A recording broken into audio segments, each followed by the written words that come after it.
Duhun daji sarkakiya, duhun daji, duhun daji sarkakiya, duhun daji shine yasa waɗansu sukan yi dare. Idan na matsa sai kaji suna ta faɗi me na taho ina raira, wasu sai kaji sun ce ba ni nai ba. Ikon Allah yasa kadar ko ina ana jina, ba zan gaji ba muddin ina tare ga masoyana.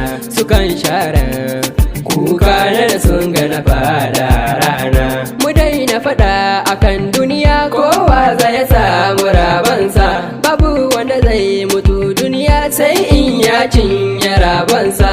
Mu daina faɗin abun da ba mu da masani a kansa. Kuyo haƙuri, kuyo haƙuri, ku ba mu huri, ku ba mu huri, ku ɗau jinkiri. Sukari a cikin miya, al'amarin da rashin tsari.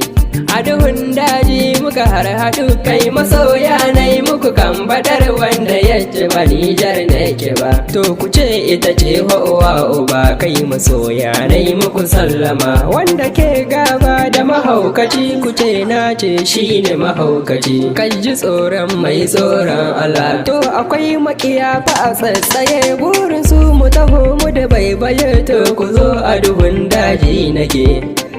Idan aka ce zaki yana adawa dole ai ta gudu. Tulfar marka zafa kadan gare ya kashe ruwan kasko. Ina bacci na amma kalku saka in farko. Ba ma fa gudun a ce mun ce amma a faɗi yadda mun ka faɗa. An ce mun ce sun ce daga ji wannan kasan bago ma'ana. Duhun daji sarkakiya, duhun daji sarkakiya, a duhun daji ka uwa yau tare sananta.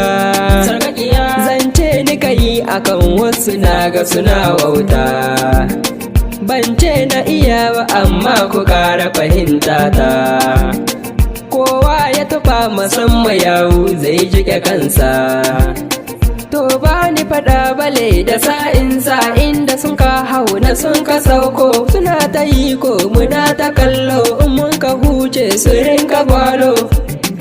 Inda waka ce ba ni sauri ko mai rabo ne, zanta in barku masoya na ko shagumi ne. Ai shagumi ne, daga jin wani kai ma ka san wannan ko jarumi ne. A jarumi ne, kullum suna ta ikirarin waini mine gare ni, mine gare ni. Allah shi kadai ne na yi riko na zarce o'o, na zarce o'o. Banda taro balle sisi dan yanzu na fara, yanzu na fara. Godiya ta Allah kawai nake yi, babu dabara, babu dabara. Ba ni malami ko boka, Allah shine ya tsara, shine ya tsara. A duhun daji kadar Allah ne ya so na raira.